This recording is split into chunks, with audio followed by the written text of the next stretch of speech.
Hey there and welcome to this quiet corner of the night. Tonight, we drift back to a world of stone corridors and flickering torchlight. A place where crowns gleamed by day and shadows whispered by dusk. You might imagine grand battles or thunderous trumpets, but that's not our path this evening. Instead, we follow a softer, stranger fear, the one medieval kings carried into their chambers. The one that no sword could fend off the fear of their own healers. So, dim your lights, maybe turn on a gentle fan or let the hum of your room settle around you. If you're nestled in bed, pull your covers a little higher. And if this kind of slow, thoughtful story suits you, perhaps leave a like or a soft comment below, calmly if it feels right. No hurry, no pressure, just the steady unfolding of history, told in whispers. For those of us who find comfort in quiet tales, imagine a royal chamber bathed in the pale glow of candles. The air scented with rosemary and old parchment. A king rests upon his bed of velvet and tapestry. His breath shallow, his pulse a hesitant drumbeat. Outside, the court waits, ministers, guards, courtiers call expecting a miracle or at least a cure, and yet, within those walls, something else stirs doubt, suspicion, the question that lived in every noble's mind: can you trust the one who promises to heal? You might wonder why a man with all the power in a kingdom would tremble at the sight of a healer's cloak. But remember this: in a time before microscopes or certified degrees, medicine was as much art as alchemy. A leech was as likely to bleed a man to death as to bring relief. A potion could soothe a fever or sharpen a blade of betrayal. Kings knew that each remedy carried its own risk, that each whispered prayer to St. Luke might be answered, or mocked by silence. Tonight, we begin our journey not with a clash of steel, but with a pour of oil and a silent vow: no haste. We'll trace the steps of those who tended royal wounds, and of those who feared the very hands meant to help them. We'll hear the soft scrape of a quill across parchment, recording prescriptions and secrets alike. We'll feel the weight of a physician's bag, heavy not just with herbs, but with hidden intentions. Before we wander deeper, let me know. Where are you watching from? Are you tucked away in a quiet bedroom? Or curling up in a favorite armchair? Share a gentle greeting, no need for fanfare, just enough to let us know this story has a companion in you. In a moment, we'll slip through stone archways and into candlelit chambers. We'll meet kings whose voices shook more at the promise of a cure than at the roar of an invading army. We'll consider what it means to trust someone else with your life, especially when that someone wears a merciful smile, and perhaps a concealed dagger of intention. So, as your eyes grow heavy and your breath slows, let the lamp glow softly beside you. Let the hush of history lull your thoughts, and when you're ready, we'll step quietly into the first chapter of Fear and Faith, the story of how medieval kings learned that no crown could protect them from the uncertainty of healing. Only like, only comment, only brief, and let this tale settle like mist in your mind. Tonight, we explore why medieval kings feared their own doctors. Tonight, you step lightly through the folds of time, as though passing between curtains in a quiet theater. The world you leave behind, the hum of electronics, the steady glow of streetlights, fades, replaced by torchlit corridors and the distant murmur of unseen courtiers. A chill brushes your skin, and you realize the air here carries memory: the damp of stone walls, the faint tingle of incense, the warmth of iron tools laid out on oaken trays. You find yourself standing just beyond a carved archway. Behind you, the roar of modern life is silent. Ahead, a king waits, his figure half hidden in shadow, his breath uneven, as if he suspects he might not draw another. He is surrounded by the hush of anticipation, cloaked figures shifting on flagstone floors, the soft scrape of leather pouches opening, the gentle clink of glass vials. And you are both guest and witness in this solemn ritual. Take a moment to notice the small details. The chamber's flagstones are worn smooth by countless rushes of silk and boots. Moss creeps between the stones near the hearth, where embers glow low, casting a flicker of orange across the high walls. Above, tapestries embroidered with lion and griffon sag slightly in the draught. Their colors dull, but the stories they depict still vivid: battles, coronations, triumphs, and tragedies eternal. Now, draw a slow breath, matching the king's measured inhale. Feel how the air tastes of ash and lavender, of old parchment and crushed lime. Notice how his chest rises, hesitates, then falls in a quiet confession of weakness. For all his grand titles, majesty, sovereign, lord of the realm, care he is merely a man, bound by flesh and blood, waiting for relief. You might expect a physician's entrance to be heralded by trumpets or proclamations. But instead, it is the soft click of a latch and the gentle creak of a door swinging open. The healer arrives draped in a heavy cloak, hood drawn low, eyes unseen behind the flicker of flame. In one hand, he carries a slender rod tipped with silver. In the other, a leather satchel that holds more hope than steel. You stand beside the king's bedside, so close you can see the faint tremor in his fingers as he reaches for the hem of the bed over. The physician steps forward, each footfall quiet upon the floor. He pauses, not out of hesitation, but out of respect, for life, for death, for the vast gulf between the two. Then, kneeling on a velvet cushion, he gently lifts the king's wrist, reading the pulse like a sacred text. Can you sense the tension humming in the room? A soft thread of expectation pulls tight around every spine. The courtiers remain motionless, as though any sudden move might shatter the fragile promise of healing. Outside the chamber, guards stand in carved niches, their breath plumed like smoke, waiting for any sign, the rise of a hand, a gasp, a whisper. But in this moment, time seems to pause, the candlelight wavers, and you feel the weight of the ritual, as if the very air is charged with unseen currents. The physician closes his eyes, listening not just to the pulse, but to the quiet symphony of the king's body, the gentle drumming of blood, the soft sigh of muscle, the rhythmic whisper of breath passing through constrained lungs. You might imagine that medicine in this age was rude, rule even, to modern senses. And yet, here, surrounded by candle smoke and the low chant of a distant chapel bell, it feels more like poetry. Each gesture is deliberate, the placement of a poultice, the measured sprinkle of powder, the quiet incantation of a prayer. The physician's hands move with careful precision, as though he communes with a hidden force, coaxing relief from roots and metals and long-forgotten lore. Feel how the king whines as a linen cloth damp with herbal infusion presses against his brow. The porter of that cloth hesitates, seeing the flash of pain, then tightens his grip, reminding the monarch that relief often arrives wrapped in discomfort. And in that moment, you sense a deeper truth: to be healed is to yield control of one's body, one's dignity, one's faith. Now, imagine the hollow clink as the physician places a shallow bowl beneath the king's arm. A single careful prise releases a ribbon of blood that blossoms dark and sticky against white porcelain. The leech of that ancient practice bites twice more, each drop collected like a prayer for balance restored. The courtiers breathe more openly now, but only slightly, for fear still coils in their hearts. They have seen too many cures turn to curses, too many healers turn to executioners in the blink of a wrong diagnosis. As the bowl fills, the king's hand trembles. You can almost taste the copper tongue of fear in the room. Will this be the time the ritual works, or the time it fails? The physician's cloak brushes against the king's arm as he leans back to observe. He murmurs words that seem neither wholly Latin nor fully vernacular, an incantation, a formula, a plea you cannot fully understand, and yet you feel its weight. Knowledge, after all, was a double-edged sword in these halls. It healed the body, but it also tempted the mind toward suspicion. Now, close your eyes for a moment and let the soft sounds wash over you, the drip of blood into the bowl, the hiss of steam rising from a nearby cauldron, the low, steady chant of a monk offering prayer beyond the curtain. Feel your own pulse. Let it slow, matching the king's. Let the warmth of the fire seep through the stone floor into your bones. Let the rhythmic breathing of the court become a lullaby. When you open your eyes again, the physician moves to his satchel, removing a small vial corked with wax. Inside, a delicate amber oil swirls, saffron, perhaps, or rue, or something more arcane. He uncorks it with ritual care and tilts it into a spoon carved of bone. The oil liquefies, its surface gleaming like molten sunlight. The king's lips part, and with a slight tremor, he drinks. You hear a faint gulp, a tiny protest, then silence. Silence is not absence, it is the crucible of expectation. And here, in the hush that follows, every heartbeat echoes like thunder. The courtiers lean forward, the guard shifts his sword, the monk's chant halts mid-psalm.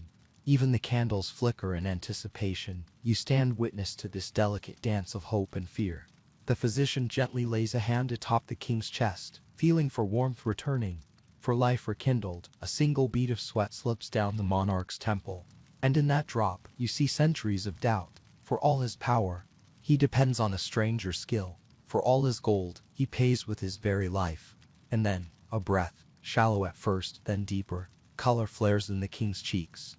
His fingers relax around the velvet sheet. The physician inclines his head, ever so slightly, a nod both of relief and of triumph. A smile, hidden in shadow, plays upon his lips. The bowl of blood is set aside. The vial is corked once more. The The room exhales. In that moment, you feel a shift, a gentle release of the tension that bound every soul in the chamber. The guards lower their shoulders, the courtiers' faces soften, the monk resumes his chant. But now it rings with gratitude instead of supplication. And you have seen the ritual complete its cycle: despair, ritual, doubt, then fragile relief. Before you step back through time's curtain, take one last look. Notice how the king closes his eyes. Not in fear, but in tired acceptance. Notice how the physician gathers his tools with solemn care, as though mindful of the power they hold. Notice the lingering haze of incense and oil, weaving through torchlight like a silent benediction. And as you drift back to your own world, back to the hum of streetlights and the glow of screens, carry this moment with you.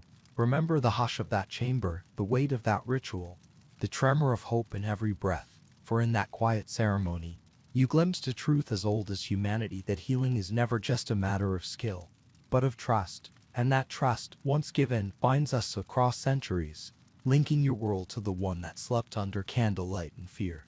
Now, let your own breath slow, let your heart settle, and when you are ready, we will step together into the next chapter, where blood met betrayal, and kings discovered that sometimes the greatest threat wore the humble cloak of a healer.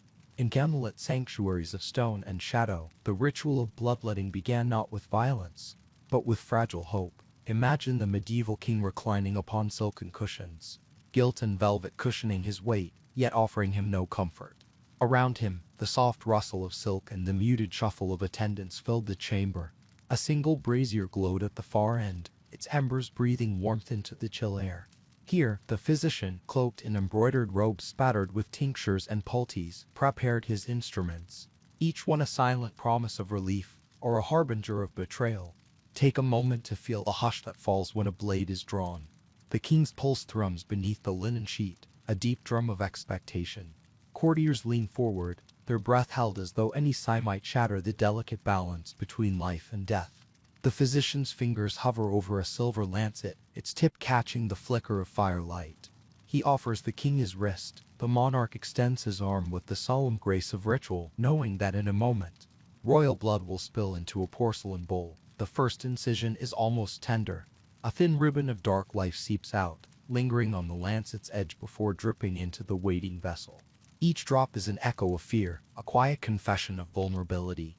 As the blood flows, you sense how this practice was believed to purge excess humors, madness, malady, mentally restoring balance to body and mind. Yet, for the king, it also became a stark reminder even the most exalted life could be measured in milliliters of blood.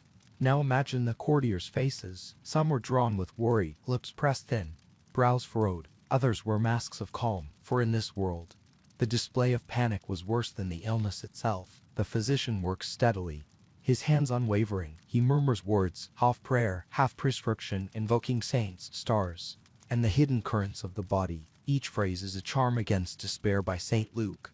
I bind this fever, by the moon's pale phase, I call balance restored. Feel the tension coil and uncoil in the chamber as more blood is released.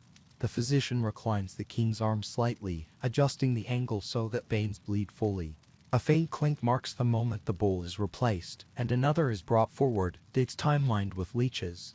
Tiny vessels of ancient medicine, the leeches are placed gently upon the arm, their suckers opening like delicate blossoms. You might shiver at the thought, but the king greets them with stoic resolve, conscious that their bite, though cruel, might bring relief greater than any sovereign potion.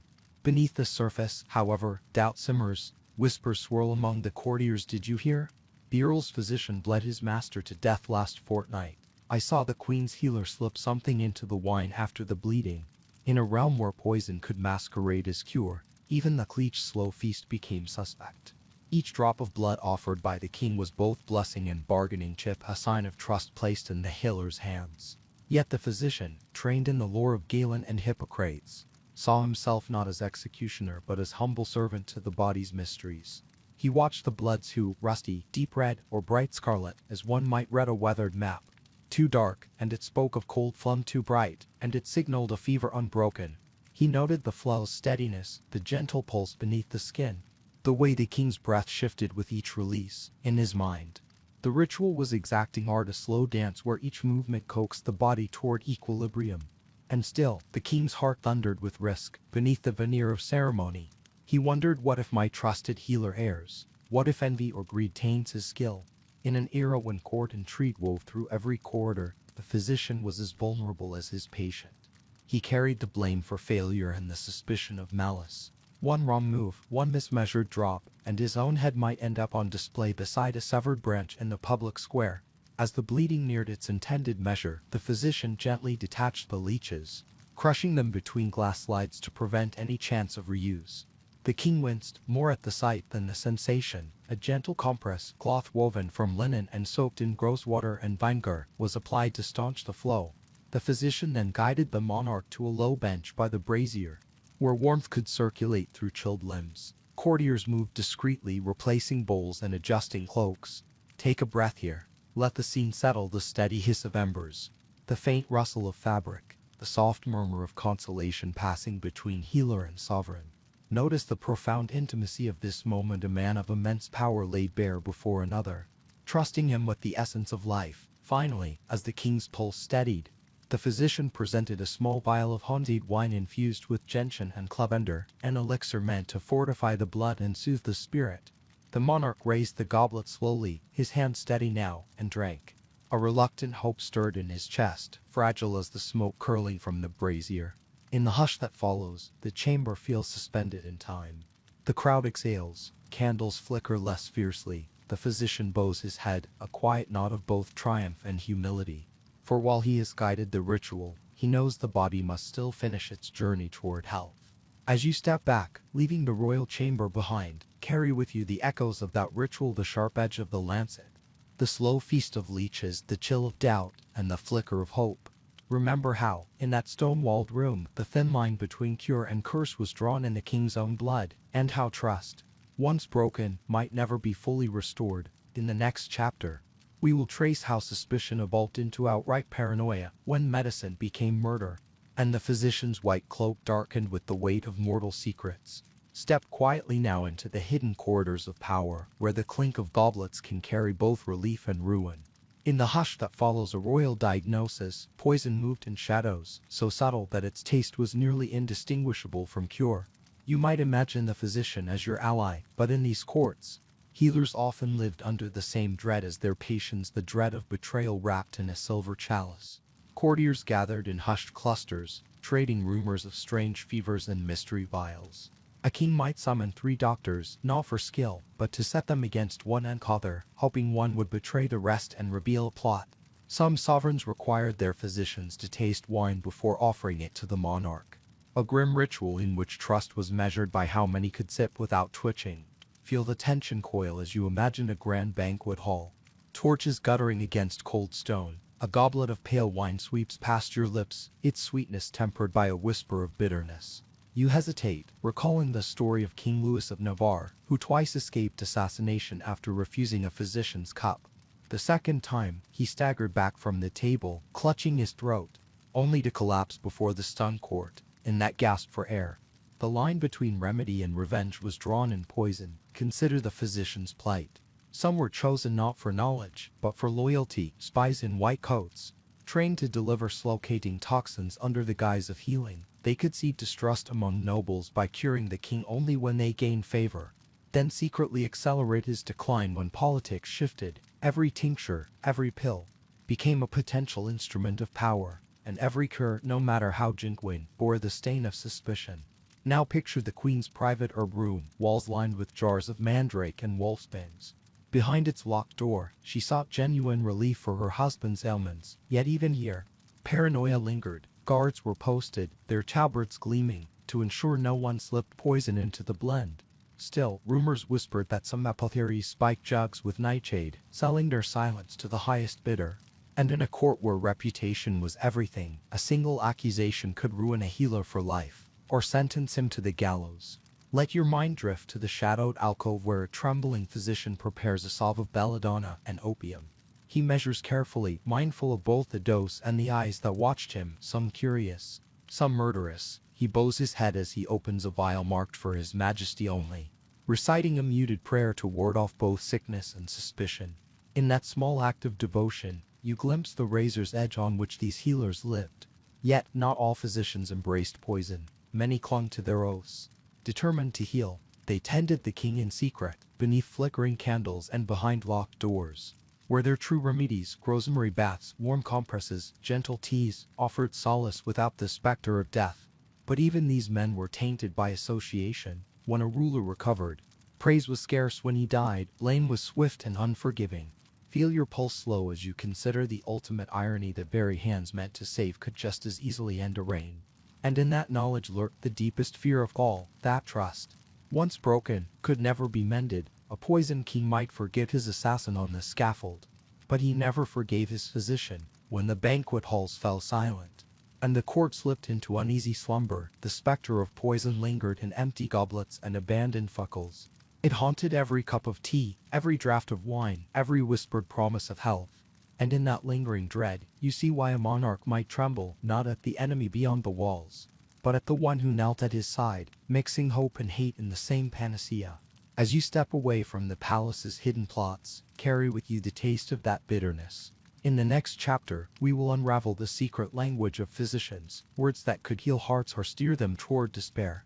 Step softly into the dimly lit scriptorium where physicians met in cloaks of muted wool and linen, their voices a low hum beneath vaulted ceilings. Here, in the hush between candle flickers, they spoke a tongue half Latin, half Caribbean, a lexicon drawn from Galen's humors, Arabic scholars, and whispered folk remedies. To a medieval court, this language was both shield and sword. It conveyed healing intent to the initiated, yet cloaked dangerous knowledge from prying ears. Imagine standing at the threshold, eavesdropping on words you cannot fully grasp, each syllable weighted with promise and peril. Consider the physician holding a sheaf of vellum parchment, inked with terms like sanguis, phlegma, and choler, a classification that mapped the body's hidden currents. He spoke of hot and dry temperaments or cold and moist extremes as though describing the personalities of rival lords. In his measured cadence, these unfamiliar phrases became poetry. The patient's sanguine fervor, he would murmur, besieges a cooling draught lest the humors rebel. To the untrained ear, these words sounded like prayer. To the learned, they shaped the very course of treatment. But within this poetic veneer lay danger.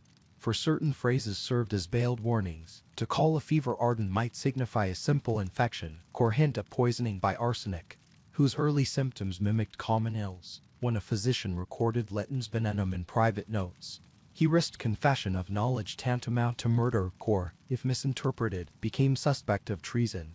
Each phrase was etched in trembling ink, each marginal note a potential indictment. Now, imagine the court physician delivering his diagnosis before the king. He bowed deeply, voice calm and steady. Your Majesty, the corrupt humors seek dominion in your veins. I recommend a regimen of cooling poultices, tempered potions, and moderated bloodletting.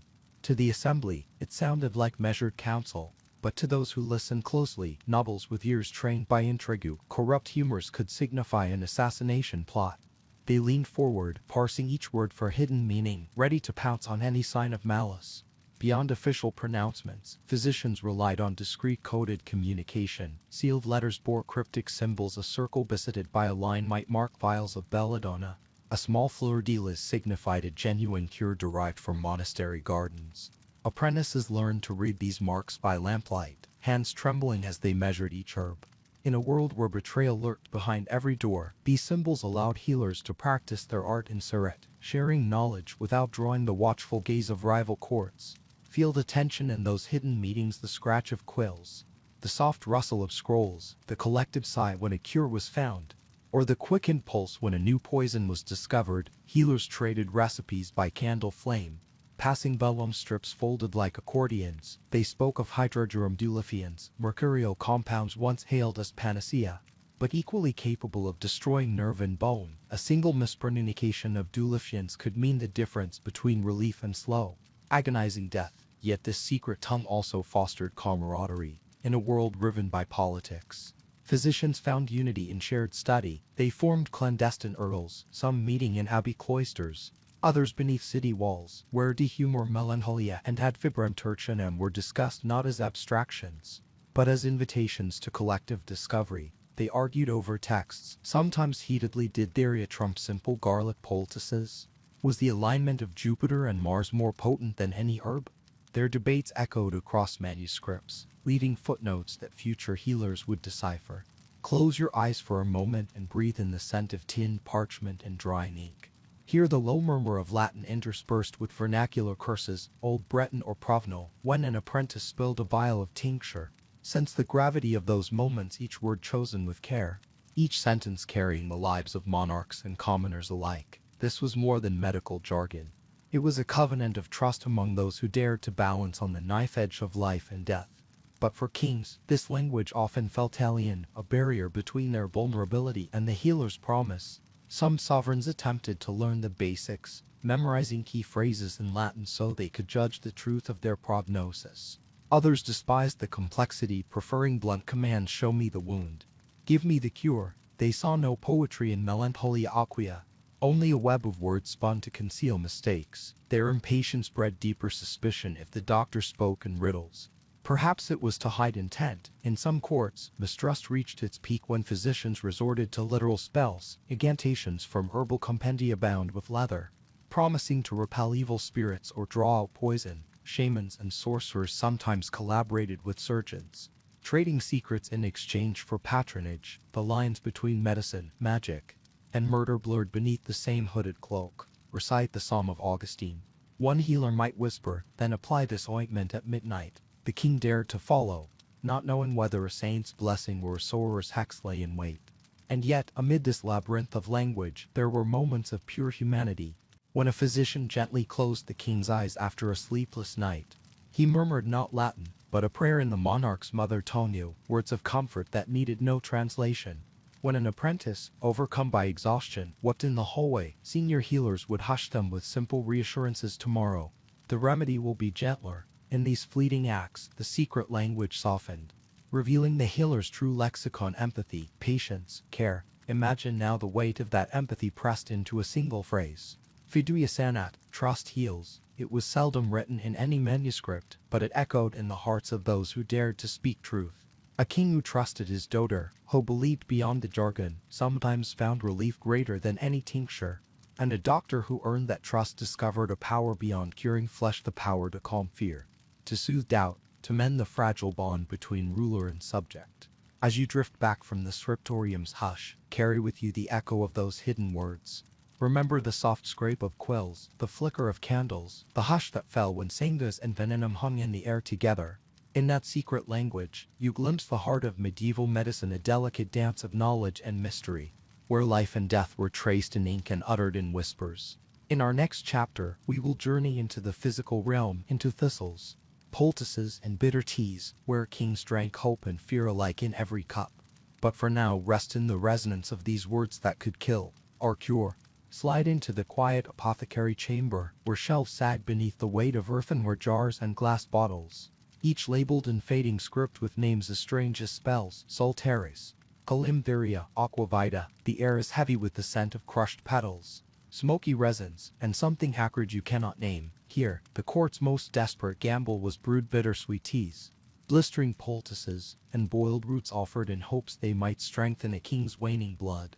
You stand before a long table scarred by years of mortar and pestle work, its surface stained crimson, amber, and green. In one corner, a small brazier glows beneath a copper cauldron, steam curling skyward like whispered prayers. In another, a wooden block holds bundles of dried herbs: sage for clarity, mint for fever, yarrow for bleeding. A servant moves with hushed steps, loading the brazier with fragrant coals. The physician slips forward, cloak brushing the flagstones, and begins the ritual that would demand the king's trust and his courage. First, there is the heat. The aldron's water roils, and the chamber fills with warm mist that clings to skin and gown.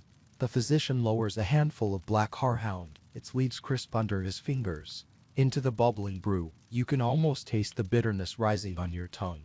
He murmurs a benediction over the steam, his voice soft as moss, then ladles the tea into a pewter cup engraved with the royal crest. A faint hiss escapes as the hot liquid meets cold metal, a breath of steam that lingers in the stillness. Now, imagine the king's hands reaching out, fingers brushing the cup's rim. He inhales slowly, drawing in the pungent aroma of horehound, thyme, and a single thread of rose. Each sip demands a measure of bravery, heat that scorches the throat, bitterness that clings to the palate like a stubborn memory. Yet with each swallow, a fragile hope blossoms that the tea's warmth will kindle his strength. coax the fever back into balance, remind his body of its own resilience.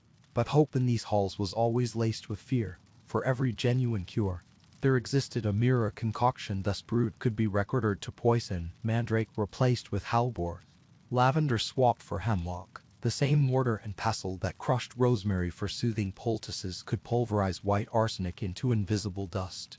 Kings sometimes held a tasting spoon to the lips of their physician, demanding proof that no malice lay in the mixture. Other times, they tipped the cup back and prayed that trust, once given, would not betray them. Beyond teas, there were poultices, pastes of crushed herbs and animal fats, applied hot to swollen joints or festering wounds. The physician kneaded comfrey root with warm oil, his hands moving like a pianist's, until the mixture glowed amber beneath the lamp.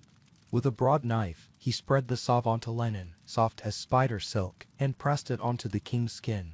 You might feel the king's brow crease as the poultice's warmth seeped through layers of costly fabric, drawing pain outward even as it soothed within. The scent of oil and herb filled the chamber, a heady reminder that healing often arrived wrapped in discomfort. Imagine, too, the iron-bound bathtub reserved for the monarch alone, filled with steaming water fortified by juniper berries and rosemary sprigs. Assistants helped the king disrobe, each movement weighed by the need to preserve dignity. He sank into the herbal bath, letting nausea and exhaustion drift away with the steam. The physician stood nearby, soaking linen compresses in the bathwater, then pressing them to the king's temples and wrists. Water lapped gently against the tub's rim, a lullaby drowned in the rustle of silk and the crackle of embers. Yet every remedy held its own peril. Hot baths could overheat the body, causing faintness or delirium. Blistering fomentations, mean to draw out toxins. Cold burned the skin, leaving scars that marked the body's betrayal. Even the purest herbal oils carried risk. A mismeasured drop of laudanum might lull the king into a stupor from which he never fully awoke. And so, the physician measured his ingredients as though weighing fate itself, adding pinches of bark or petals with trembling care. Feel the king's weariness as he emerges from the bath. His body relaxed but fragile. He wraps himself in linen scented with lavender and cloth of gold, his skin still tingling from the herbs. The physician offers a final draft, a syrup thick with honey, infused with elderflowers and healing promised to soothe cough and spirit alike. The king drinks, each drop a prayer, each swallow a fragile pact between hope and doubt. In the hush that follows, the chamber settles into a soft reverie. The brazier's glow dims as its coals burn low, the aldron's steam dissipates, and the jar stands silent. The king reclines on silken cushions, eyes half-closed, as the physician gathers the remnant herbs into pouches, sealing them for the next ritual. Courtiers drift away, their steps careful, leaving the chamber heavy with memory. Before you slip back through time's veil, take a breath and carry with you the residue of those scents, bitter, healing, perilous. Remember how in this world, kings drank both relief and fear in every cup, and how each remedy demanded a surrender of trust. For in the alchemy of herbs, heat and hope, medicine became as much a burden as a blessing. In our next chapter, we will reveal the king's fragility, how fevers and frailty shattered illusions of invincibility, and how the crown offered no shield against the body's betrayals. But for now, settle into this moment of warmth and uncertainty, and let the gentle echo of herb-laden steam lull you onward. In the hushed corridors of medieval courts, a monarch's very presence was a performance, a living emblem of strength, stability, and divine favor. Yet when fever took hold, even the most resplendent king was reduced to shivering frailty, his regal poise slipping away like mist before dawn. Tonight, we step into that vulnerable space, where crown and cloak offered no protection, and power itself seemed to amplify the terror of a trembling body. Imagine a grand audience chamber, its walls hung with tapestries depicting historic victories. Torches flicker along the stone, casting long shadows that dance as courtiers bow and scrape before their sovereign. The king sits upon a throne of carved oak and gilded steel, garments heavy with brocade and ermine, a crown of gold and jewels atop his head. Every eye in the hall is fixed upon him, every breath measured against the silence. This display of majesty, however, rests on a precarious thread: his health. Now envision the first sign of trouble, a faint flush across the king's cheek, unnoticed by all but his closest attendants, a cough soft at first, like a distant echo barely heard above the rustle of silk. He fights the urge to shiver, to draw a thick cloak tighter around his shoulders. Yet the favor's warmth blooms inside him, a fire kindled in his blood that no layered fabric can contain. Behind the scenes, a different ritual unfolds. The queen's handmaidens slip into secret chambers carrying warm flannels and spiced waters. They place them on the king's forehead and wrists, praying the herbs steeped in the water will coax the fever outward.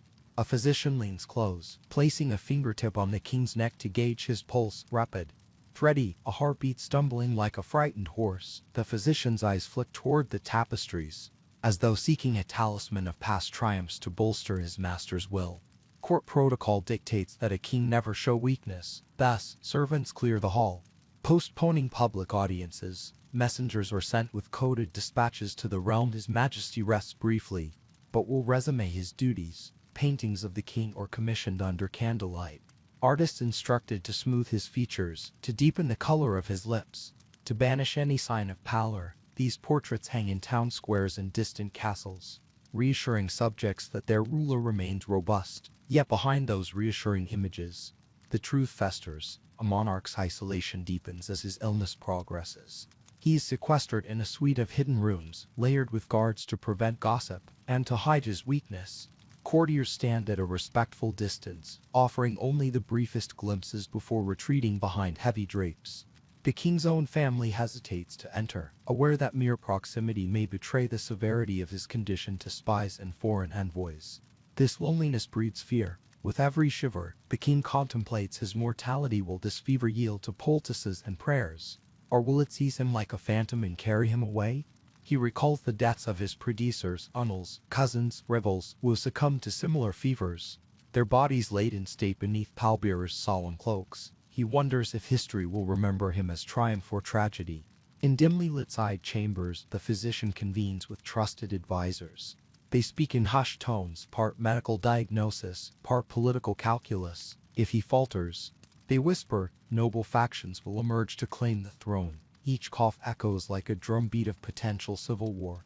The king's illness thus becomes not only a personal crisis but a matter of statecraft, a ripple that threatens to shatter the realm's fragile unity. Meanwhile, the court physician administers treatments drawn from generations of lore, bitter tonics to cool the blood, aromatic compresses to clear the head, modest bloodletting to restore balance.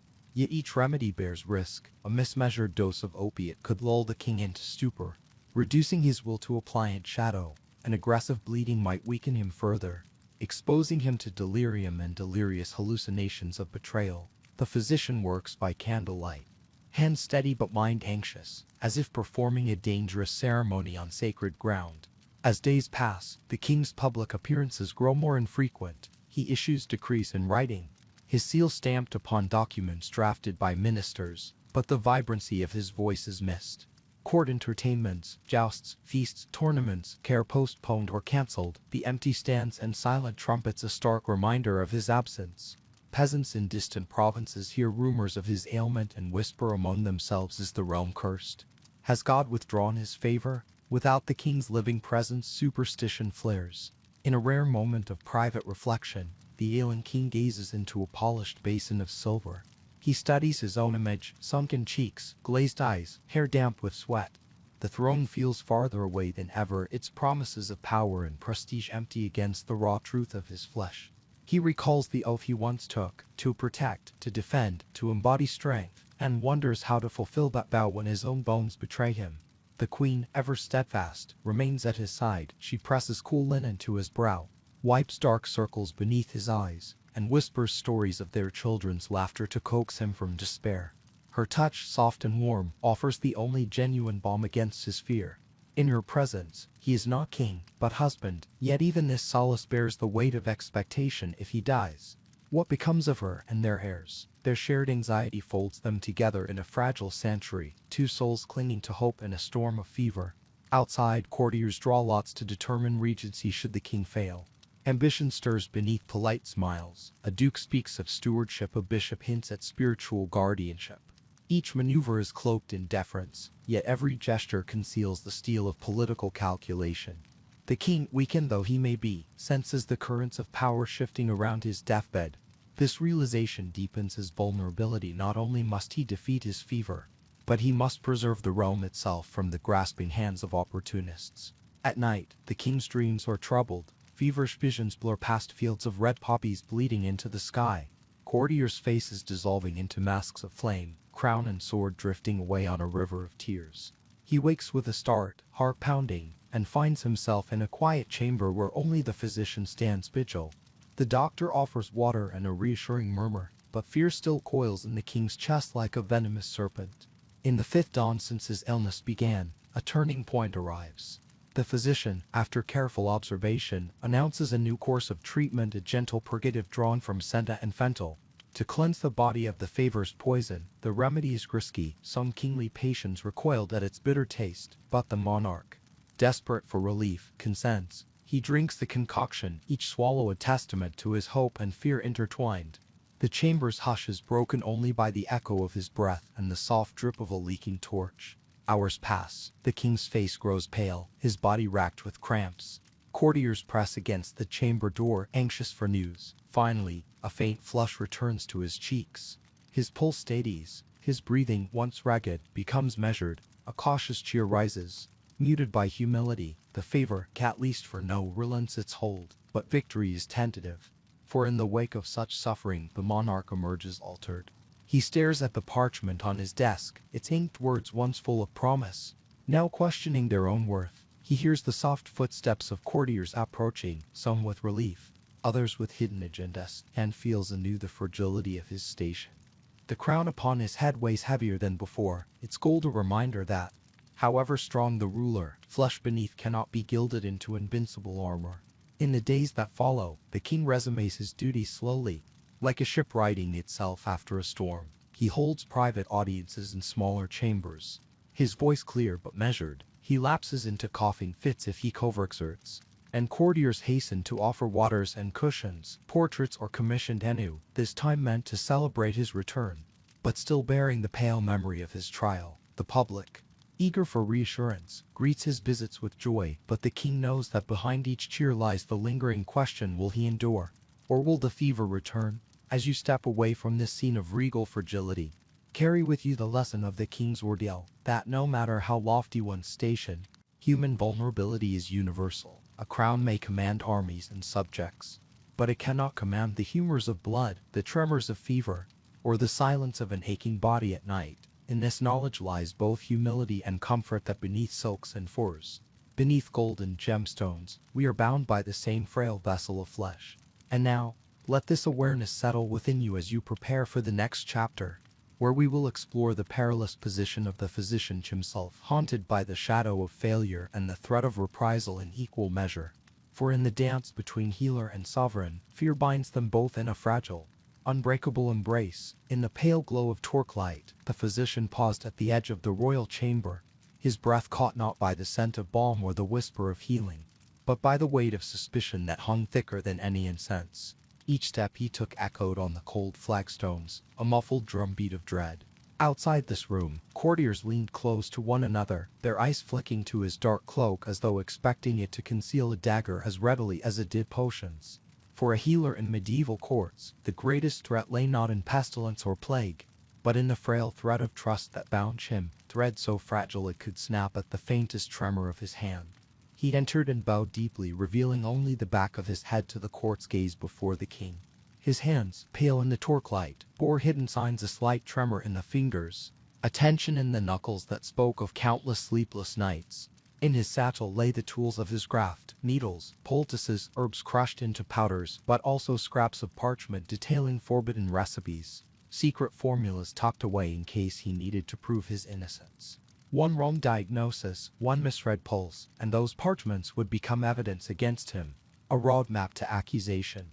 As he knelt at the monarch's side, he listened to the king's labored breath, measured the pulse that fluttered beneath linen like a wounded bird, and prepared to administer what relief he could. Yet even this act of care was fraught with peril. The king's courtiers crowded the chamber's fringes, each face carved of concern and veiled calculation. They watched not only the monarch's reaction, but the physician's every gesture, how he poured the tea, how he spoke the words of reassurance, how he touched the king's wrist. Their unspoken question hovered: was this healer truly an agent of Mary, or a criminal in waiting? Once, in another court far south, a physician had misdiagnosed a duke's fever as simple heat. The duke had died, and the healer's hands had been judged guilty of negligence. He was dragged through the streets, chained at the ankles, forced to scrub away the very blood he could not save. That story lingered in the physician's mind like a warning bell, tolling with every hurried step he took in service of the crown. He carried it as stealthily as he carried his planets, an ever-present memory of how quickly gratitude can sour into retribution. After tending to the king, he withdrew with practiced calm, sealing his sapphire and brushing the velvet of his robe to remove any trace of blood. The courtiers exhaled, some in relief, others in silent appraisal. He made his way to the small chamber reserved for royal howlers, a room with walls hung in deep violet and floors draped in thick tapestries to muffle both sound and suspicion. Here, he allowed himself a moment's reprieve, the quiet click of the door locking behind him, the soft sigh of solitude. In that brief solitude, he dared to let his shoulders drop. His heart's low, but even that sanctuary was a cage. Shelves in the howler's private chamber were crowded with volumes of medical lore, Gallen's treatises, Avienna's compendium, and countless scrolls filled with marginal notes, corrections, and secret addenda. These texts were his lifeblood, but they were also his chains. Should they fall into the wrong hands, each annotation could be twisted into proof of malpractice or malice. He kept the rarest recipes sewn into the lining of his cloak, their ink nearly invisible to any who might seize his manuscripts. Each secret he guarded was a breath held, a prayer whispered in darkness. At dawn, the king's hunting party stirred beyond the palace gates. The monarch, resting under layers of copper and velvet, planned to ride despite lingering weakness. The physician found himself summoned before the council of noble stern-faced men who demanded assurances. They questioned him on the king's recovery, the nature of his fever, the potency of his cures. Each query was a trap. A misstep, one faltered phrase or misplaced statisty might brand him incompetent. And yet, he answered with measured precision, drawing upon charts and pulse readings, invoking the authority of learned scholars. When he spoke, his voice was calm. Inside, his blood ran cold. Later that afternoon, he retreated once more to the apothecary's dim back room. Candle wax dripped onto stone countertops strewn with mortar and pestle. Cracked vials, and half-mixed sobs. Here, in the hush broken only by the distant clatter of goblets and the tinkle of lute strings from a nearby hall, the physician prepared for tomorrow's audience. Each herb was weighed with careful patience. A pinch too much could kill, a grain too few could fail. His apprentice watched, wide-eyed, learning not merely the art of healing, but the skill of concealment. Some powders were merely falsified, benign herbs ground fine to mimic more dangerous substances in case of inspection, while the true cure was hidden in a separate vial, labeled with a cipher known only to them. By nightfall, rumors began to swirl anew. A foreign envoy alleged that the physician's cure was borrowed from alchemical texts, whose practices were condemned as heresy. A jealous noble claimed to have seen the healer slip a pale powder into the duke's wine at the last feast. The physician caught wind of the gossip from the kitchen maids, their voices low at the stew cauldron. He swallowed a bitter draught to calm his quivering throat, reminding himself that truth is fragile, especially when spoken by those who fear being swallowed by their own ambitions. In his quarters, he poured himself a small glass of wine infused with cardamom and star anise, an old remedy for frayed nerves, and let the warmth rise through his chest. He sat by a shuttered window, where moonlight traced silver lines across the dark courtyard. He thought of the oath he once took to do no harm, to ease suffering, to heal. That oath, at once his shield and his burden, felt heavier now than any iron chain. He scribbled a note to his apprentice, instructing him to burn the offered recipes at first light should anything befall them both. As dawn approached, the physician slept fitfully, dreams haunted by the clang of dungeon gates and the echo of beheading blades. In those nightmares, he saw himself kneeling before a tribunal, head bowed as executioners read his crimes aloud. He felt the rough rope at his neck, tasted the cold kiss of steel, heard the hush of the crowd before the final breath. He woke with a start, heart pounding, and realized that fear had become his constant companion, even more so than hope. And yet, despite the peril, the physician continued. At first light, he donned his cloak, hidden recipes sewn close to his heart, and made his way through corridors lined with portraits of kings long dead. Each likeness gazed down as a silent witness, reminding him that death and power have long been intertwined. He entered the chamber once more, greeted by the sight of the king's steady breathing. In that moment, he felt a flicker of purpose that his service, though fraught with danger, was the only defense the sovereign had against mortal frailty. For in the dance between healer and sovereign, neither held all the power. The king depended on the physician's skill, the physician depended on the king's favor. Both lived with the understanding that trust could be stolen as easily as a knife in the dark. And in that trembling balance, in the narrow corridor between cure and condemnation, the medieval doctor found his true prison, not a cell of stone, but a life lived in perpetual fear, bound by oath and suspicion, where every heartbeat counted as both gift and gamble. As you leave this hidden chamber of dread and dedication, carry with you the echo of the physician's footsteps, the weight of his watchfulness, and the unspoken question that lingered in every measured pulse: what is the cost of healing when the healer himself is hunted by fear? In the hush before dawn, long after torches guttered and parchment scrolls were rolled away, another kind of healer made his way through castle corridors, the faith healer, bearer of relics and miracles, whose medicine was prayer rather than potion. Tonight, we step into the vaulted chapels and hidden shrines where kings, desperate for relief beyond the reach of leeches and poultices, sought solace in sacred rites. Here, hope did not flow from mortar and pestle but from touch, confession, and the promise of divine intervention. You stand in a narrow aisle of flickering candles, their wicks dripping tears of wax onto ancient flagstones carved with crosses.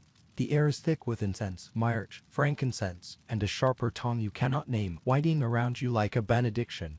Kneeling at the far end, you see the monarch cloaked in velvet, head bowed over a reliquary, a small casket said to hold a fragment of a saint's bone. His shoulders shake with silent sobs, and each breath is a petition for mercy, for strength, for the faith to outlast fever. In this realm, medicine and religion intertwined, forming a tapestry of ritual that kings found impossible to resist. The court physician, learned in texts but humbled by his own failures, often stood at the back, watching as priests chanted litanies in Latin and the king pressed his lips to the reliquary's cool metal. If a poultice failed, perhaps a miracle might prevail. If bloodletting weakened him further, perhaps the intercession of a holy man would restore balance. Here, science surrendered to sanctity, and the body yielded to the spirit's promise. Imagine the procession that led to these chambers, a cohort of monks bearing thuribles of burning incense, acolytes carrying candles whose flames danced in time with prayers. The king, cloaked in scarlet and ermine, walked barefoot along a carpet of rose petals laid out for sacred purpose. Each step was an act of humility, each petal a plea for healing. Behind him, courtiers followed, their embroidered doublets whispering across the stone floor, faces solemn as though attending a funeral rather than a supplication for life. At the head of the chapel, a bishop stood holding aloft a chalice filled with chrism oil, consecrated in midnight vigils beneath a silver moon. He dipped his thumb, then traced a cross on the king's forehead and wrists, signs meant to ward off both illness and malice. The oil glimmered like a promise in torchlight, and as it touched flesh, a hush fell. In that silence, you felt the palpable shift here. In this moment, lay a faith potent enough to silence the doubts sown by bloodletting and cleaching. Yet, faith healers were not universally trusted by all. Some physicians watched from the gallery, lips pressed tight, recalling the learned texts that denounced superstition. They whispered to one another, "This is theater, not therapy." Others, torn between loyalty to science and compassion for the suffering, bent their heads in reverence, accepting that in absence of certainty, hope was itself a form of remedy. And so, between mortar and prayer, a fragile alliance formed, one born of desperation and bound by the human craving for comfort. Now, picture the king kneeling at a stone font, water lapping at his knees.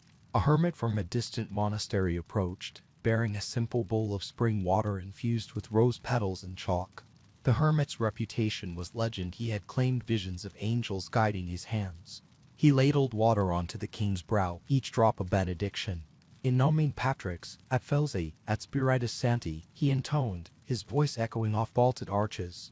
The king closed his eyes, letting the cool water wash away the fever's fire. In that moment, science paled before faith's embrace, but faith healers carried their own weight of fear and doubt.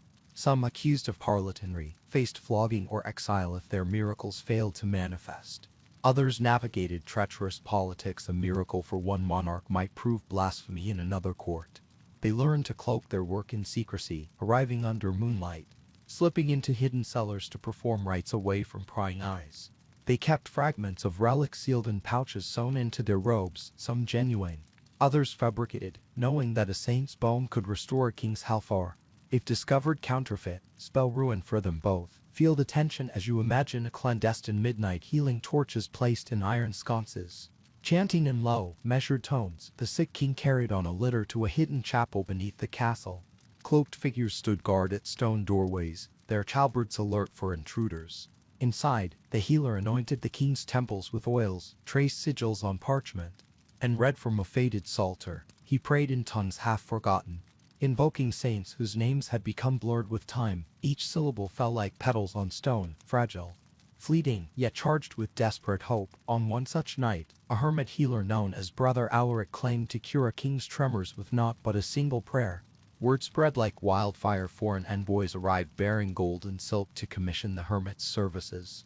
But in another court, Alari's miracles were derided, his reliquaries smashed, and his name branded heretic. His realist, one revered, beam evidence at an inquisition, and Alaric himself was burned at the stake. This stark reversal reminded all who dared blend faith and medicine that miracles could become accusations, and that hope, once granted, could vanish in an instant. Yet for every brother Alaric condemned, countless humble clergy moved quietly through castle wards, offering comfort where physicians could not. They heard confessions, administered sacraments, and stayed at the king's side through delirium and fevered nightmares. Their presence offered more than spiritual relief, it restored a measure of dignity to a monarch stripped bare by illness. In the bishop's gentle touch, the monk's whispered prayer, the lay brother's steadfast vigil, the king found an intimacy medicine could not provide, a reminder of shared humanity in the face of mortality. Take a gentle breath now and let the candlelight flicker in your mind's eye. Recall the hush of the chapel, the scent of myrrh, the soft murmur of Latin prayers, and the tremor in the king's voice as he implored the saints for mercy. In that convergence of faith and frailty, you witnessed the medieval heart laid bare, power laid aside, vulnerability embraced, and the hope that sometimes, in absence of cure, belief becomes its own balm. As the first rays of morning filtered through stained glass windows, painting the chapel floor in hues of ruby and sapphire, the king rose, his body still weak, but his spirit buoyed by the night's ritual. He spoke few words, a terse thanks to the bishop, a nod to the monks, a silent glance to the hidden physician at the back. In that moment, all three shared a bond: healer by prayer, healer by potion, and sovereign by need. And so, the king returned to his chamber, the weight of his crown and scepter once again upon his shoulders. His fever had cooled, not solely by leech or poultice, but by the unity of hope, soon together in prayer, relic, and ritual. In corridors thereafter, courtiers spoke in reverent tones: he is returned to us, by the grace of God and by hands both earthly and divine. Yet beneath that praise lay a deeper truth. When science faltered, faith prevailed. When faith faltered, the soul needed science. In the medieval mind, healing was never simply a matter of one or the other.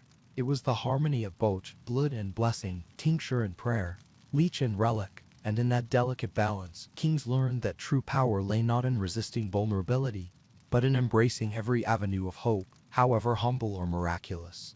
Before we step away from these candlelit sanctuaries, carry with you the resonance of prayer as medicine, and the understanding that in those dark hours, belief itself became the most potent cure of all. The hush is absolute, torch flames flicker low, and the royal chamber feels suspended between life and what lies beyond.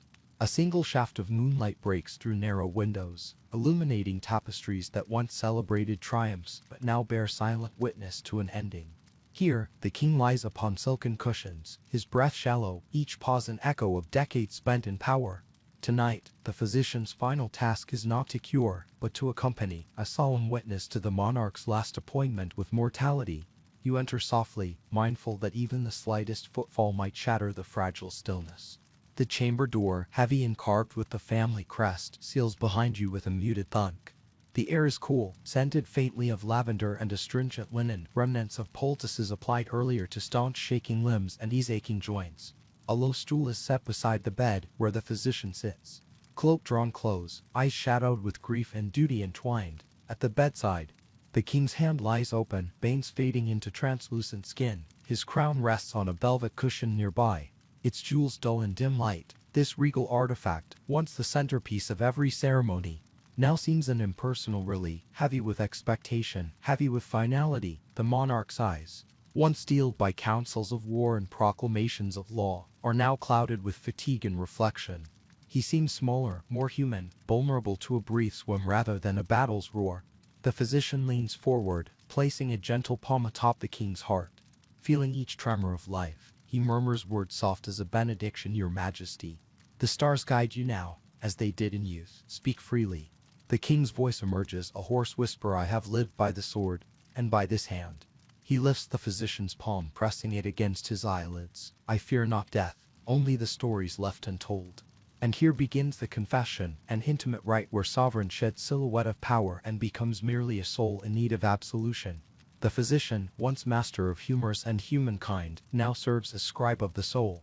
He retrieves a quill and parchment unearthed during the fevered days of treatment, and holds it ready. The king's fading gaze meets his doctor's, an unspoken pact that truth, long concealed by protocol and pride, will now find release. First, the king recalls the early days, his father's crown pressing heavy on his brow, the battlefield's dust clinging to his armor, the oath sworn beneath chapel arches. Tears, long withheld, gather in the corner of his eyes. He speaks of decisions made with steel and fire, of alliances forged and broken. Each memory is a confession. I ordered villages scorched, believing order demanded sacrifice. Forgive me for believing my cause just, the physician writes, ink flowing like a slow river, transcribing sins and regrets with solemn care. Outside, the court conceals its breath. Guards stand like sentinels of grief, their tabards lowered, faces etched in regret for battles unhosen and lives undone. A chamberlain hovers beyond curtain's edge, knowing too well that once these words spill forth, the king's legacy will shift. Portraits in the hall, once proud and triumphant, may now capture a man haunted by his own laurels. History, after all, is a narrative shaped by confession as much as conquest.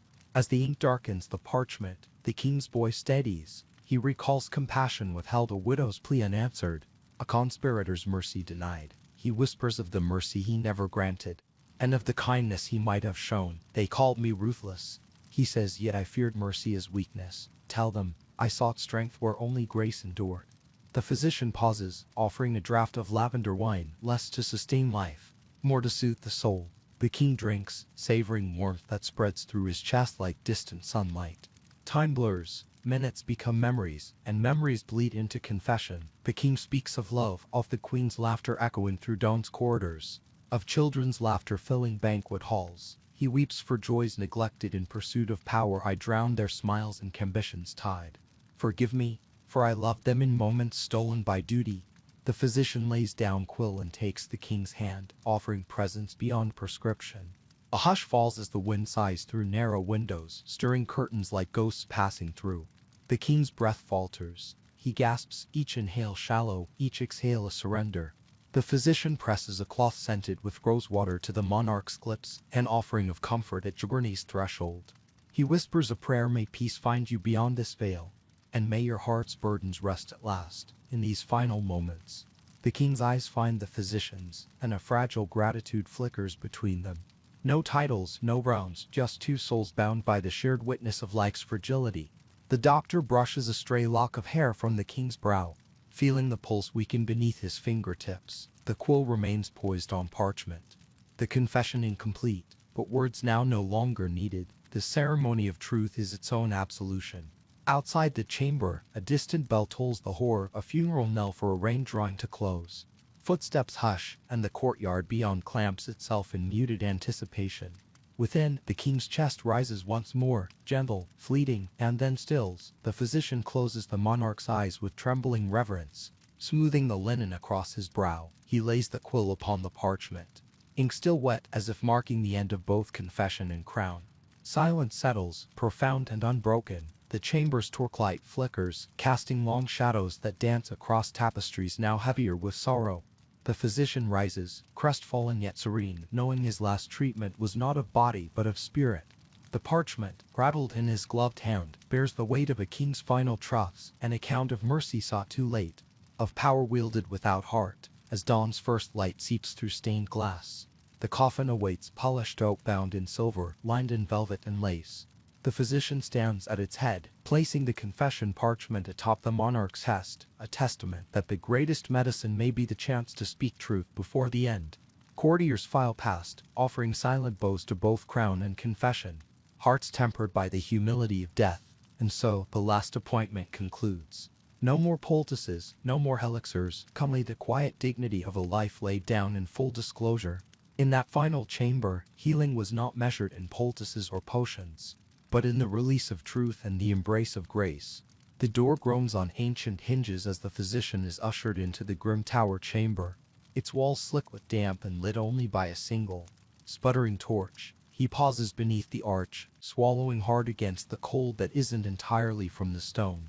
In the courtyard below, the king's court continues its daily rituals, banquets, audiences, pageantry. Yet here, removed and forgotten, the healer stands condemned by the very people he once served.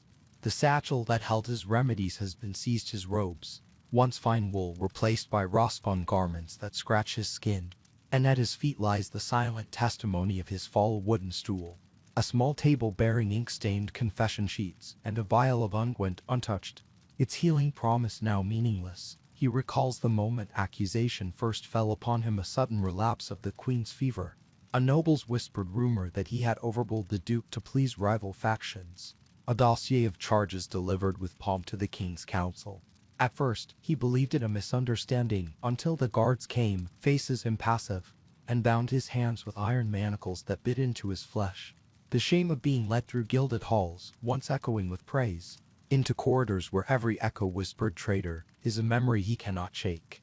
In this cell, the damp air carries the faintest echo of footsteps far above, where lords and ladies dine and gossip on his fate. Each footfall is a hammer blow to his spirit, reminding him that in the delicate balance of power, a healer's success can be celebrated one day and deemed witchcraft the next.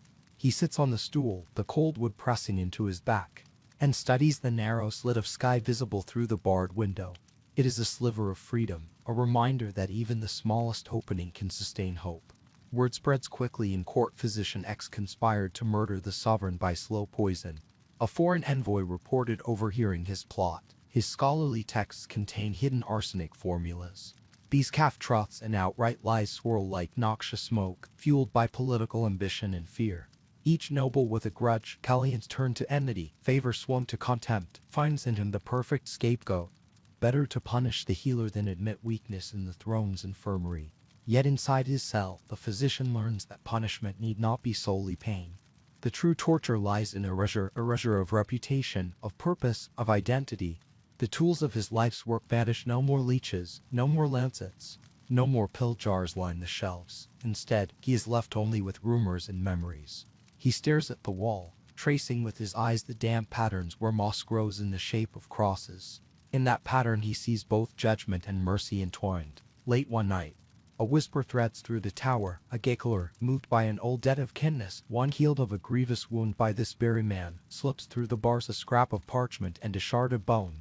The parchment bears a Ziffered remedy, and the bone, promised to be part of a saint's relic, glimmers with potential sanctity. For your sister's child, the guard murmurs, before disappearing into the gloom. In that moment, the physician rekindles a spark of purpose even in chains. He can heal. Word of the clandestine cure spreads among the prisoners, knights unjustly condemned, conspirators awaiting trial, fellow physicians exiled for speaking truth. They seek him out in whispers, slipping scraps of wool to block prying ears as they reveal ailments: a rotting wound, a fever unbroken by prison fare, a daughter's failing sight. And though his supplies are meager, a pinch of crushed berries here, a drop of stolen oil there, he administers relief, stitching wounds with makeshift bandages, distilling teas from scrounged herbs, scribbling short prayers in place of medical prose. These acts of secret mercy mark him in the eyes of his fellow inmates. They come to see him not as traitor, but as a savior whose reputation was poisoned by court intrigue. In the dark corridors, he becomes the tower's angel, a healer who mends more than bodies. He mends fractured trust.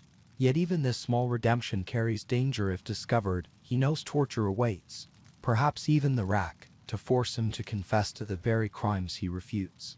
Above, in the golden halls, the king's court continues its charade. A new physician, one without rivals, takes his place, performing ministrations that bring comfort but lack the subtle skill of the tower-bound healer. Courtiers praise the newcomer, their voices lilting with relief that the traitor is gone. But rumors persist. Palace leaks say the new cures cost more coin and bear fewer results. Murmurs drift back to the tower like an ironic benediction when you return. We shall need you again. Months pass. The tower's dampness seeps into bone and mind. Yet the healer endures, bolstered by his clandestine service to the imprisoned. One dawn, as pale light seeps through the bars, he hears the clang of fetters unlocking.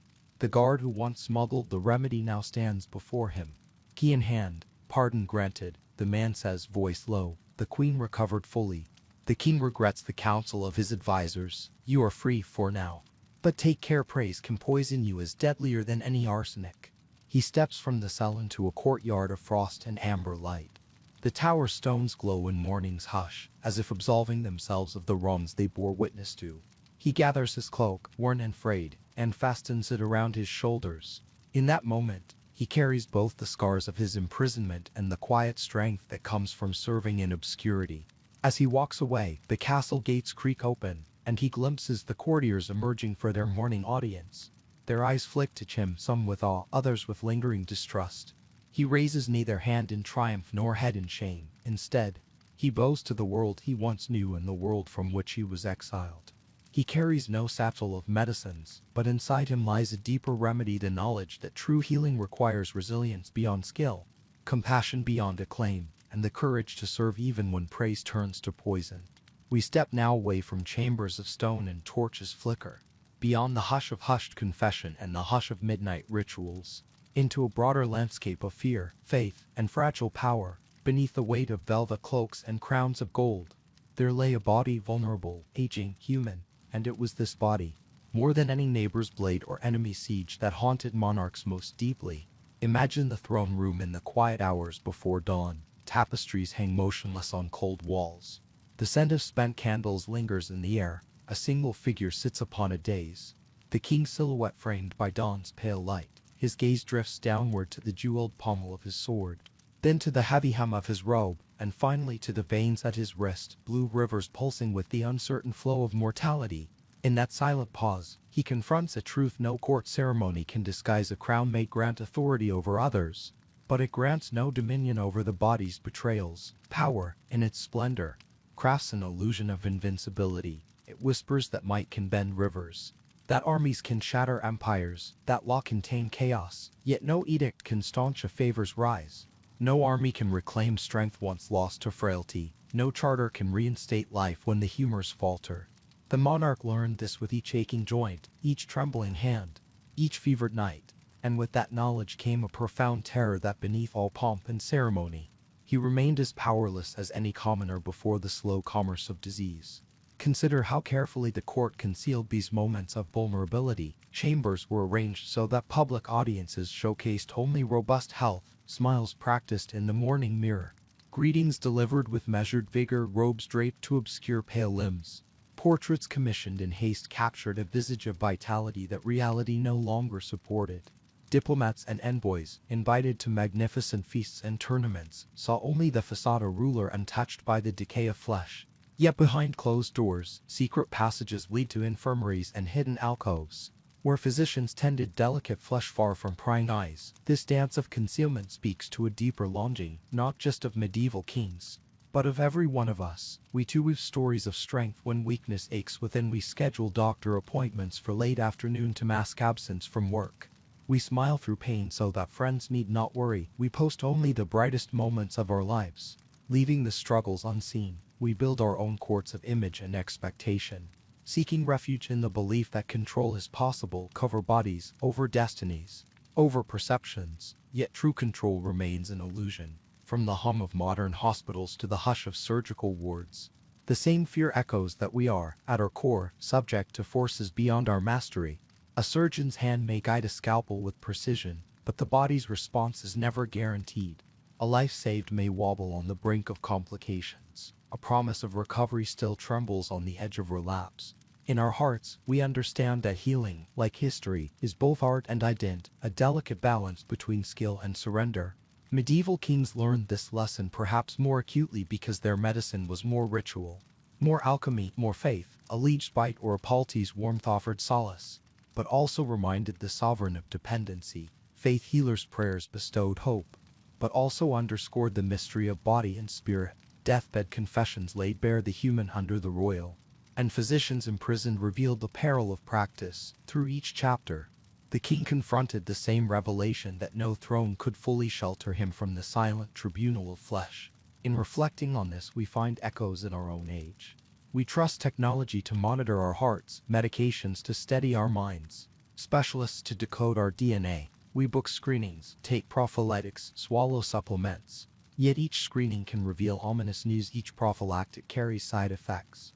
Each supplement offers promise fleetingly tested. We place faith in systems, insurance plans, research grants, regulatory approvals that resemble medieval guilds and royal charters. But when those systems fail or falter, the same terror arises that the body, our most intimate kingdom, remains beyond complete conquest. And so we learn that seeking help is not a sign of weakness, but an affirmation of our shared vulnerability. When the king summoned his physician, he yielded a measure of control, handing over the reins of his health to another's care. In doing so, he risked betrayal, misdiagnosis, paralysis, yet he also embraced the possibility of grace, of relief, of restored balance. We, too, in doctors' offices and counseling rooms, exchange autonomy for expertise, trusting that another's skill can guide us through suffering. That transaction, at once hopeful and hazardous, reflects an ancient bond between healer and healed. The illusion of control shimmers most brightly when we forget our limitations. A king might believe that building towering walls or forging alliances could repel all threats. Yet no rampart shields against the slow creep of age or the sudden strike of illness. Embassies and treaties cannot negotiate with cancer cells or genetic mutations. In those intersections of power and powerlessness, humility emerges as the truest strength, recognizing that life's fragility binds us together, not apart. Imagine the monarch, standing on a balcony at dawn, gaze cast toward distant hills. The wind carries the promise of spring, of new life. He inhales deeply, air scented with blossom and dew, and feels a kinship with every living being striving against entropy. The crown heavy upon his head feels lighter in that moment, less a tether to authority and more a symbol of stewardship, a call to guide. Yes, but also to serve. He considers that true leadership may mean acknowledging limits, embracing counsel, and sharing vulnerability to forge deeper bonds with those he rules. This is the lesson of Section 12, that fear, when met with understanding, can transform into empathy. The king's dread of doctors spelled out his deepest insecurity, the terror of knowing that flesh is fallible. But that terror also opened doors to compassion for his subjects, who likewise confronted illness without regard to rank, for his physicians, who practiced skill under threat, for his family, who bore witness to both triumphs and frailty. The shared experience of vulnerability became a bridge across the chasm of power. And so we, in our own lives, might pause and reflect on how we approach our bodies and each other. Do we hide pains, fearing judgment? Do we present only polished exteriors, convinced that showing cracks invites collapse? Or do we, like the transformed monarch, dare to reveal our humanness, seeking help early, speaking truths gently, nurturing connections rooted in authenticity? In vulnerability lies not defeat, but the power to unite, to heal, and to grow. As our journey through medieval fear draws to a close, we carry forward a final, gentle truth that whether we wear a crown of gold or the simple crown of daily life, our bodies remain beautiful enigmas, alive with possibility, susceptible to harm, craving compassion.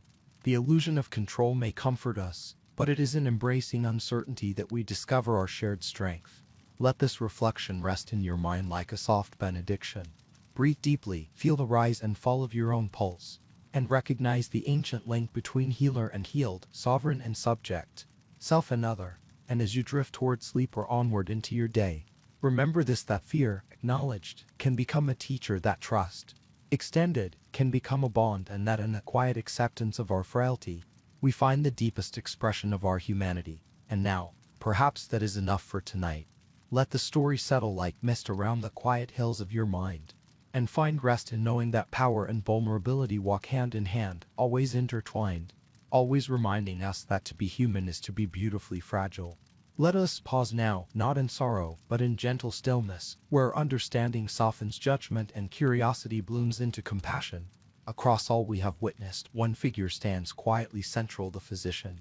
More than a healer of bodies, he served as a mirror, reflecting each monarch's deepest dread, each court's fragile faith, and our own longing for certainty amid life's uncertainties. Consider the physician's hands, steady and skilled, yet trembling beneath the weight of expectation. In his palms rested not only poultices and elixirs, but also the distilled hopes of a sovereign who believed power could conquer mortality. And when those hopes faltered, the healer found himself both savior and scapegoat, his life bound by the same fragile cords that tethered every human. In that duality, we glimpse our own contradictions, we seek expertise. Yet fear dependence, we crave comfort, yet dread vulnerability. Reflect on the physician's words, half Latin incantation, half simple comfort. To the uninitiated, his language was arcane. To those in need, it was a promise. But behind every diagnosis lay uncertainty, the slipperiness of humors, the unpredictability of herbs, the inscrutability of faith. In the physician's voice echoes our own modern terms, medical jargon, scientific reports, expert opinions, each intended to guide us, yet reminding us that knowledge, however advanced, still confronts the unknown. We saw kings shroud themselves in ceremonial display, hiding shivers behind collars of fur, repelling their own humanity with layers of silk. Yet, within the hush of the infirmary, those same rulers became archetypes of every person who has ever wrestled with a faltering body.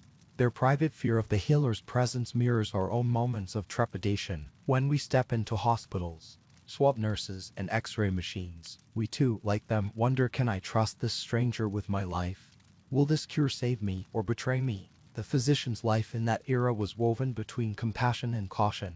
He studied texts of ancient lore, copied recipes by candlelight, and carried secret formulas hidden in his cloak. His expertise brought relief, yet also drew suspicion. In those hidden pouches, he bore the power to help or to harm. In our lives today, we entrust our well-being to specialists, briefcases, stethoscopes, scanners, genetic profiles. Yet we guard our faith carefully, aware that even the most benevolent hand may falter.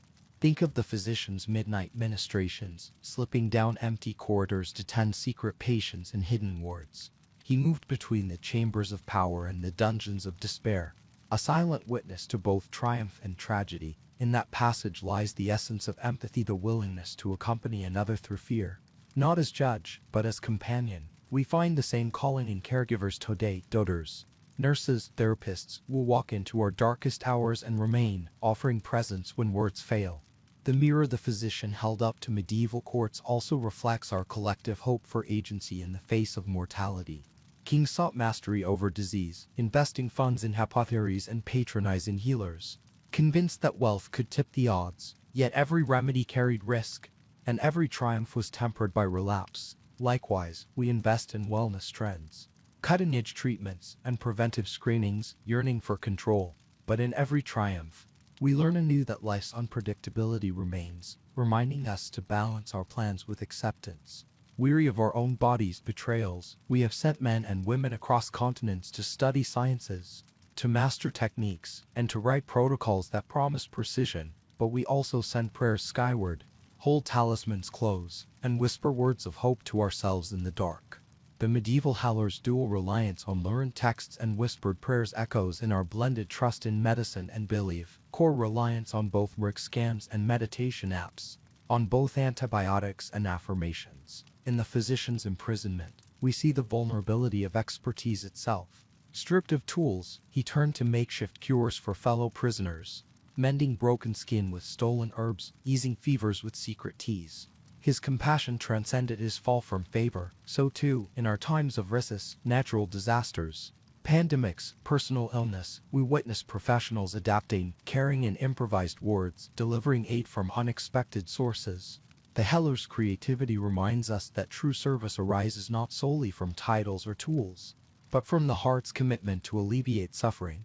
And what of the king, who feared his physician even as he needed him most? His dread was not born of doubt and skill alone, but of a deeper fear that no surgeon's blade, no potion, no prayer could ultimately reclaim what nature ordained. In that fear lies our own confrontation with finitude.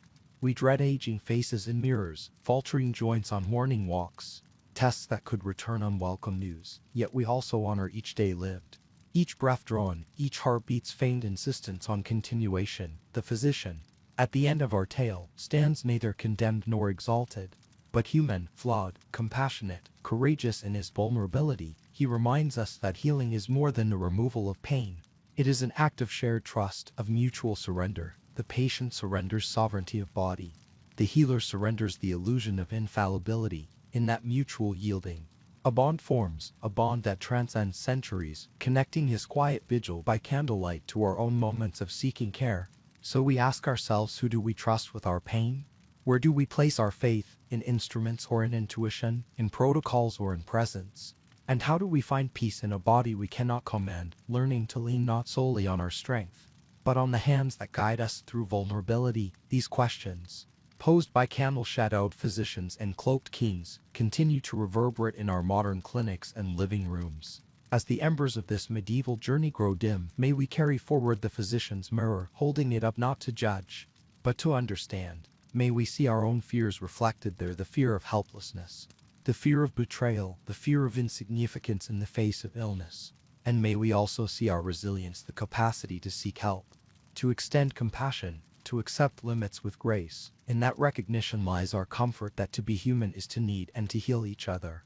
And in the echo of the physician's presence across centuries, we find reassurance that, while bodies may falter, the bonds forged in care endure, bridging the past and present, reminding us that in vulnerability we are never alone. And now, we rest. The torches have guttered low, leaving only the soft glow of embers to trace patterns across stone walls. The whisper of distant corridors has fallen silent, and the hush settles around you like a familiar blanket. Here, at the end of our journey through candlelit chambers and fevered nights, there is nothing left to probe, calmly this gentle release into stillness. The herbs that once steamed in bubbling aldrons have cooled to faint scents drifting on the air. Rosemary, lavender, rue, their fragrances linger, soft reminders of hope and healing. But now they yield to the quiet. The vessels and vials have been set aside. The poultice is removed, and the cleaged crimson promise washed away. Even the physician's tools lie empty, their purpose fulfilled. In their absence, peace seeps into every corner. Above all, the crown sits silent, no longer a symbol of inexorable rule. It rests upon its velvet cushion, its jewels glinting only in memory. It has seen fear, faith, and fervent prayers. It has witnessed the king's trembling breath, his final confession, and the delicate balance between power and vulnerability. And now it waits, untouched, unneeded, save as a quiet emblem of lives lived beneath its weight. Whatever you feel, let it be. Perhaps a tender sadness for those who walk these halls in secret dread. Perhaps a soft gratitude for the physicians and caretakers who stood vigil through dark hours.